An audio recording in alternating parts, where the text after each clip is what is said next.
Greetings once again, ladies and gentlemen, and welcome to the extra part of Let's Play Peter Jackson's King Kong, the official game of the movie. This time around, we are going to be holding down L and R, then pressing down, X, up, Y, down, down, up, up, and then releasing all of those to get the cheat codes menu. Then we're going to type in the words KK Museum.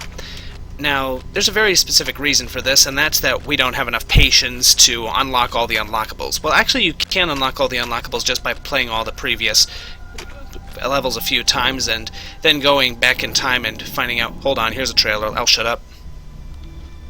I want the cast and crew on the ship within the hour. No, Carl, you can't do this. Tell them the studio pressured us into an early departure. It's not ethical. What are they gonna do, sue me? Huh? They can get in line. I'm not gonna let them kill my film. We have 3 hours to find a new leading lady, or we're finished. There are thousands of actresses out of work in this city. Somewhere out there is a woman born to play this role. A woman who will journey into the heart of the unknown, towards a fateful meeting that changes everything. I've come into possession of a map.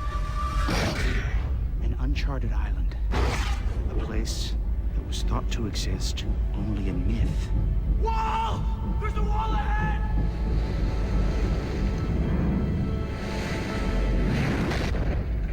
Until now. That's where I'm gonna shoot my picture. You're feeling uneasy, Anne. Feeling's growing. It's washing over you. Scream, Anne! Scream for your life!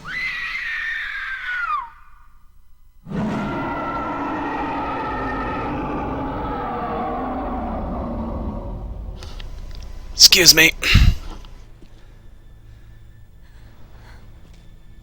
Herb, get the camera. I'm taking it! Restero! Behind the wall! What took her, Carl? You saw something?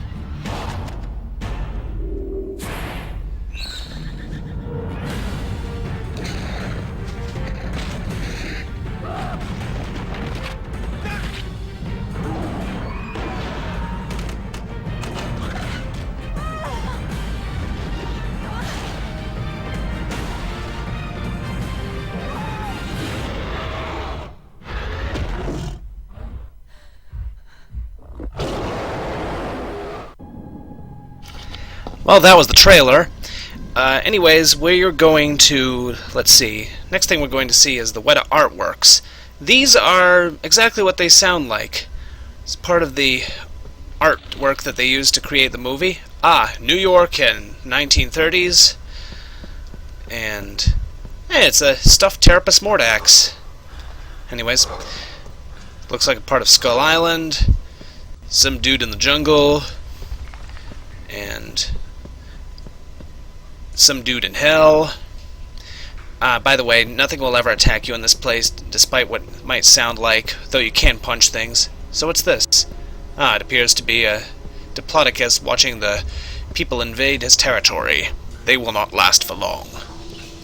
Next part. Now these are the filters of the games. The old movie filter and the reverse filter. Basically, they're exactly what they sound like. But the old movie filter, you can look at everything through sort of a tinted, what's the word? Hue, as though it's an old sepia-toned movie. Like, not like the original King Kong, which was black and white, but something else. Hold on. I'm gonna use that just now. Oh, and the horizontal flip is exactly what it sounds like. It flips everything around. High contrast is pretty much useless, so horizontal flips everything around, so Jack is now left-handed and everything is now left to right. See what I mean? Looks like an old Tarzan film, really. Because those were in sepia tone, as I recall. Hi, Ann.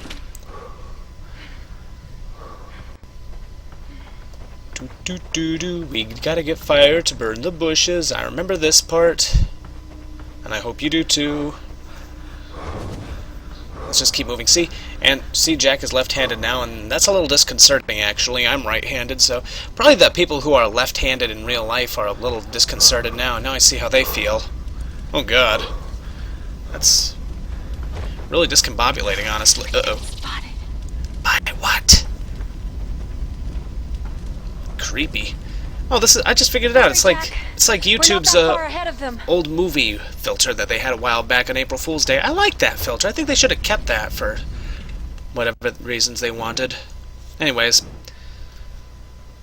let's go back to the... Oops. No, now the menu's like this too. Alrighty, let's go down to the extras. Down to the environments. Nice loading screen there. Oh, what the crap!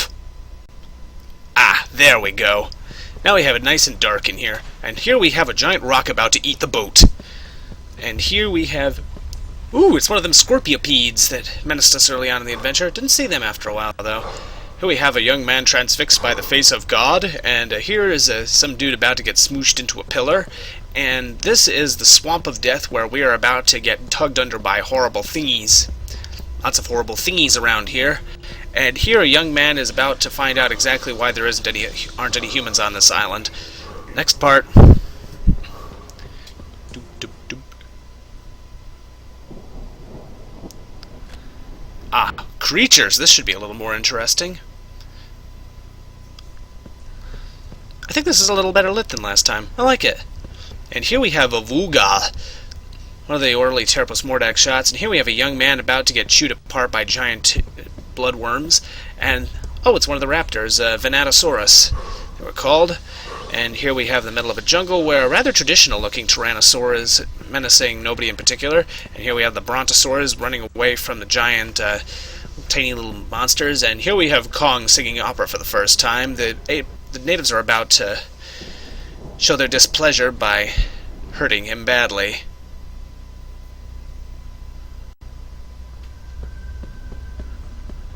And here we have Kong about to deliver a sledgehammer blow to a big Rex, and here we have Kong, a very traditional gorilla, facing a very traditional-looking giant dinosaur. I'm actually rather glad they didn't go with that look for the movie. They went with a little more fantastic look. And here we have Here we have Mr. Swamp Crawler.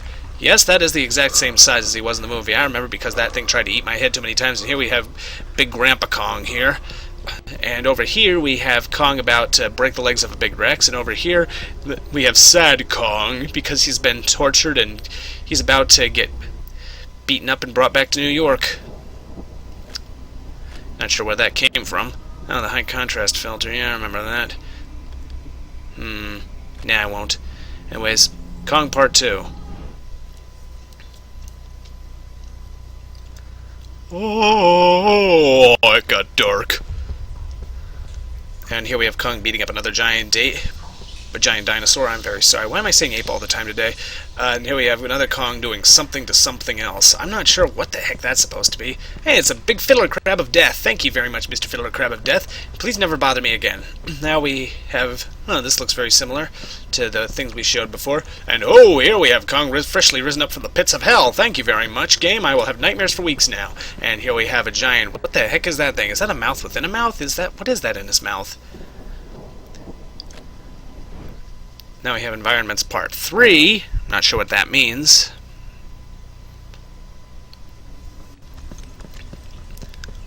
Ah, giant... What is that? I think it's a cliff face. And over here we have some dude walking through what used to be parts of a dinosaur, but is now parts of the decaying swampland. And oh boy! That is a V-Rex, although I don't think it's made to scale. And here's New York City, very nice. Brooklyn Bridge and everything in the background. And here's Skull Island Wall as it rose from the pits of hell once more. They like to have the pits of hell in the back here. And here's the middle of the Great Depression, which is even worse. Ooh, boy, that is a big, scary goobity. Anyways, I'm going to shut up now because our next adventure is a Peter Jackson interview.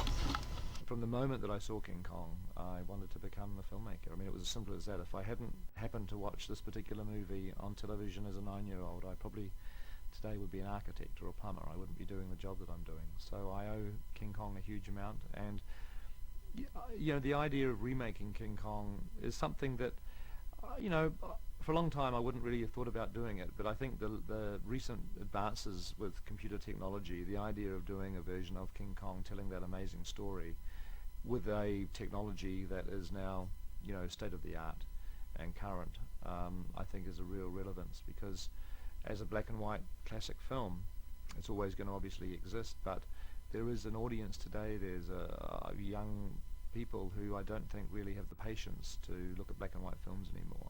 I first became aware of Michel Ansell's work last Christmas, actually, because I had a wonderful time playing one of his earlier games, Beyond Good and Evil, which was the most wonderful adventure game. It was imaginative, there were great characters, and I thought that Michel has just a great storytelling skill in making you so involved in the game as a player that you actually become emotionally attached to the characters that you're playing with. I was able to play Beyond Good and Evil endlessly, from one end of the game to the other. I think it took me 3 or 4 days to get through it, and I just had a great time. And I thought, wow, if somebody this imaginative can take that story and actually get me so involved in it, this is the sort of person I'd love to work with on King Kong. I think it's critical, if you're making a game that is based on a movie, that there's obviously incredibly close collaboration, and for us this has been really important from day one. And so we've given the Ubisoft team absolutely unlimited access to every creative aspect of our film production. They've come down here for meetings during pre-production, looked at artwork, they've visited New Zealand while we've been shooting. We've opened up the doors of our art department, of Weta Digital, Weta Workshop, all of the design departments. We really want the game to be an absolute close brother or sister to the film. We want the two to feel like they belong in the same universe, that they come from the same creative point of view. And so we have felt that that was critical. We didn't want the jungles of Skull Island in the game to feel like a completely different jungle to the movie jungle. We wanted there to be a synergy, a creative synergy, thematic. We wanted you to feel that when you pick up this game and play it, that in some respects you're reliving part of the movie, and in fact you're expanding on the movie. We've shared every aspect of the designs of the film, not just the jungles, but with the dinosaurs, and obviously the main title character, King Kong himself. From the very beginning we've collaborated with Ubisoft and shown them all of our concept designs, even as the designs have been developing and evolving and changing as they have during the course of the production. So the dinosaurs of Skull Island, King Kong, they're going to be exactly the same in the game as in the film. In fact, what's exciting is that the game in some respects expands upon the film, because we designed a whole lot of creatures for Skull Island, and yet when it came time to do the movie, we could only put obviously a limited amount of dinosaurs into the film or into the background jungles, and so we gave Ubisoft all of our conceptual art, and so they've actually been able to put our dinosaurs that we couldn't fit into the movie into the game. So the Skull Island jungles of the game are actually more populated than the film, and yet they are designed by the same people that designed the creatures in the film. So there's that wonderful expansion that the game can do beyond what the film actually can achieve in the limited screen time that you have. A game obviously is a much broader, wider experience. I wanted the game to be able to take the audience a little bit further than what the film could. And so we explored different aspects of how you'd actually play the game. Obviously, one of the main decisions is what character you're playing. And the obvious human character is Jack, who is Adrian Brody's character. He's the lead heroic character in the film. But we also thought very early on that it would be interesting to structure the game in a very similar way to the film, which basically intercuts between Anne and Kong and Jack and the sailors who are pursuing them. I mean, the film jumps backwards and forwards between these two storylines until they intersect. And we felt it would be good to actually create a game that had a very similar structure, and we also thought it would be particularly cool to be able to play Kong.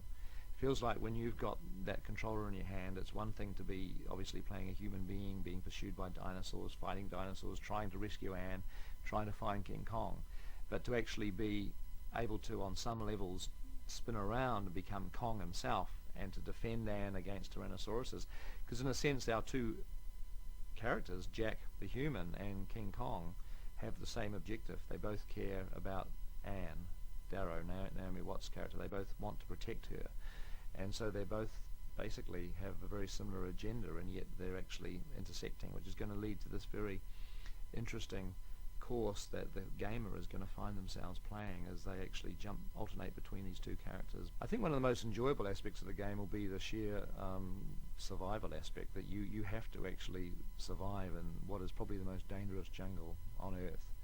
And every obstacle is thrown at you, not just the physical obstacle of what the terrain of the island is like, but the creatures, the insects, the dinosaurs. You know, we think of King Kong and we think of huge gorillas and big Tyrannosauruses. I mean, they're in the game, but also Skull Island has some incredibly nasty insects. It's just, it's a very, very difficult place to survive on. And so that great tension of having to figure out how you're going to survive to get the next 10 feet is going to be one of the challenges of the game.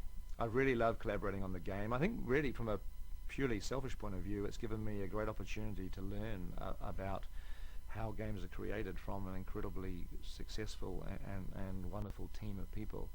And you know, I felt like a student really, just sitting down and trying to help. I mean, I've, you know, as the guy making the movie, I've tried to offer as much advice and feedback and opinion as I possibly can. But you know, basically the you know, Ubisoft team with Michelle Ansel at their helm are doing just a fantastic job, and I'm, you know, just playing the game, enjoying what they're showing me, and throwing them any ideas, suggestions, feedback. But it's just a wonderful experience. It's like, you know, almost making a second film at the same time as I'm making the first one. There's like two parallel productions happening at the same time, both, you know, heading towards a common goal. And I'm glad I'm only helming one of them.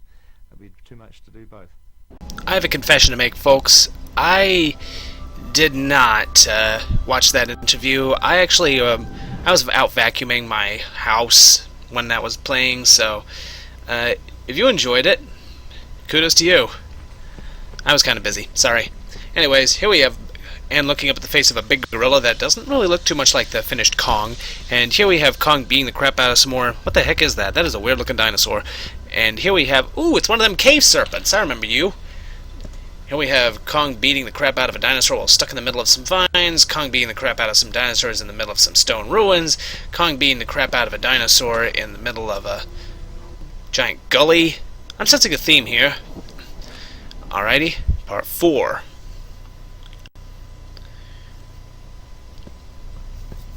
And here we have Kong going, "Aah!" And here we have a bit lower pitched Kong.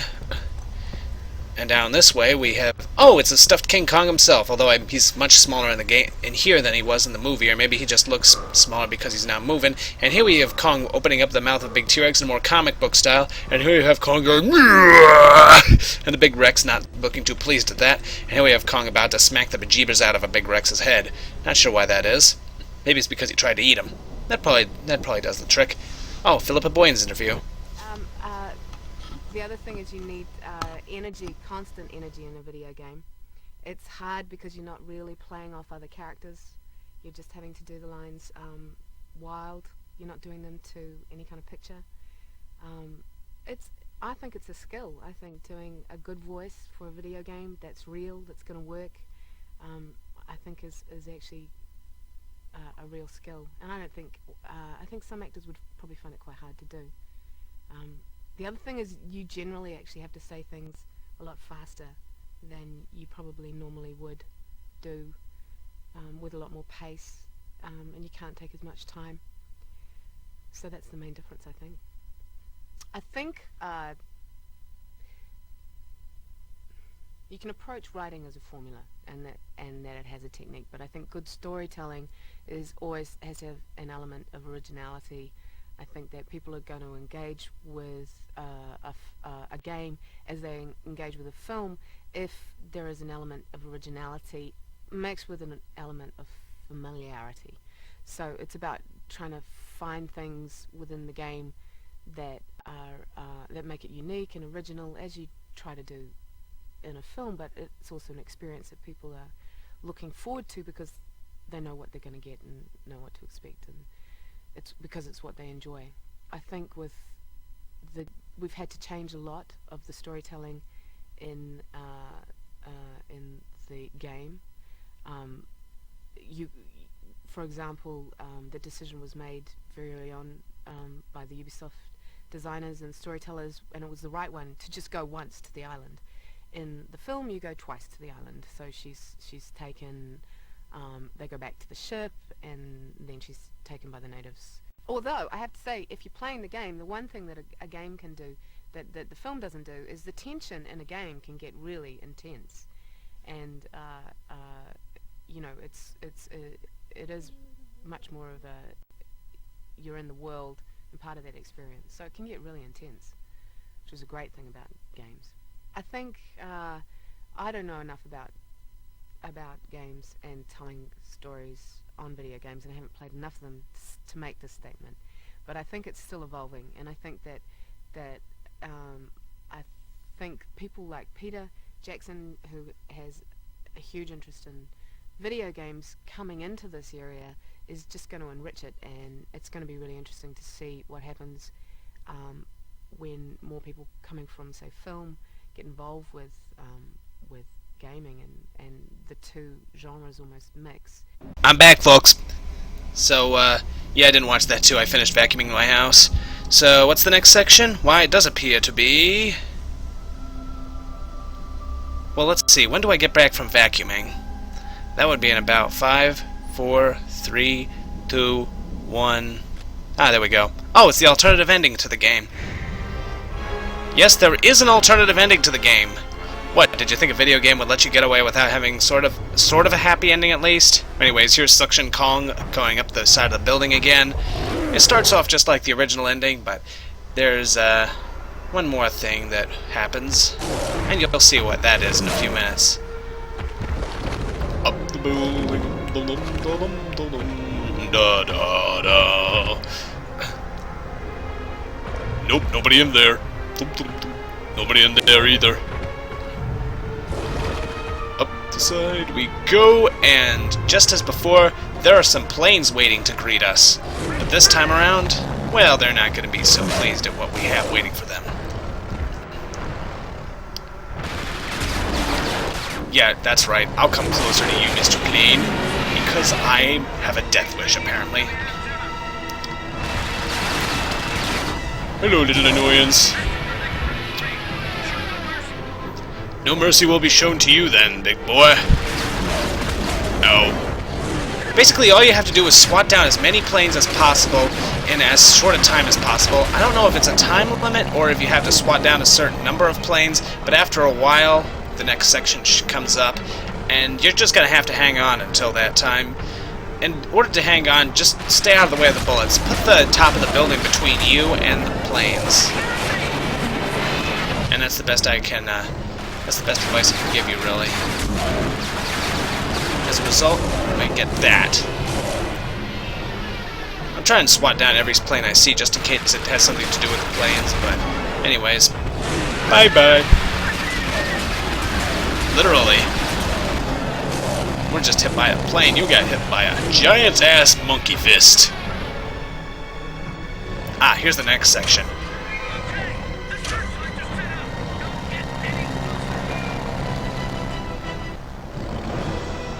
Hurry, Jack! He can't hold on much longer! No, he cannot, and that's why we're here to save the day. By killing a bunch of innocent soldiers who are trying to save the city. Yay, us.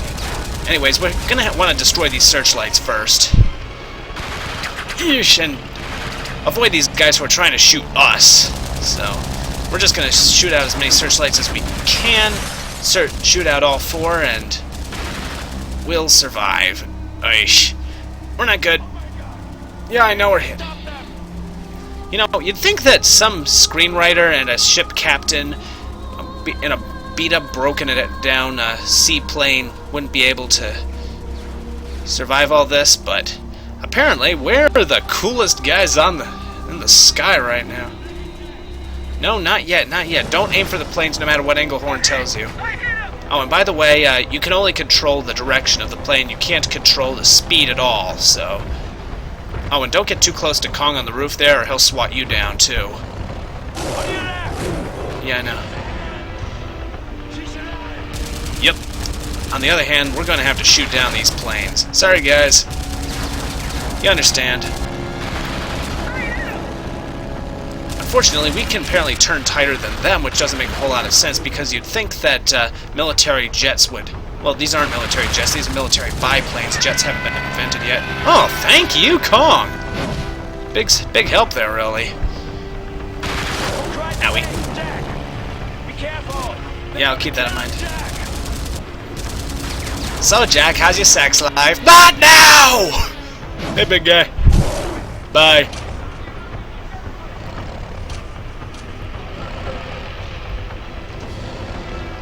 We did it, Jack. He made it. And now he's climbing down to face the howitzers that are probably going to blow him to pieces once he hits the ground. But no, this is the happy ending. Apparently somehow he gets back in the ship's hold and we take him back to Skull Island, leaving millions in damages behind. Swell. So, who's the hero again?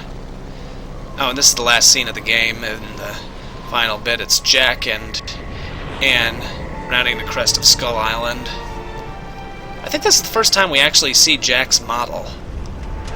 Maybe that's not Jack, maybe it's Jimmy. Anyways, we've got Anne and somebody in the plane, and the propeller just pooped out. Well, that's not good.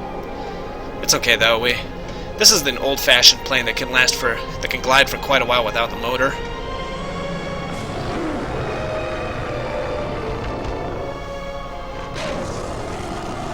So Kong lives, left to die alone as the last of his kind on the island. Hooray. I don't think there can be really a happy ending for this game. But you know what? We did the best we could, and I guess that's all we can say. So, that was King Kong, the official game of the movie. Join us next time for the Let's Play of The Legend of Zelda: Ocarina of Time. I will see you then. Farewell.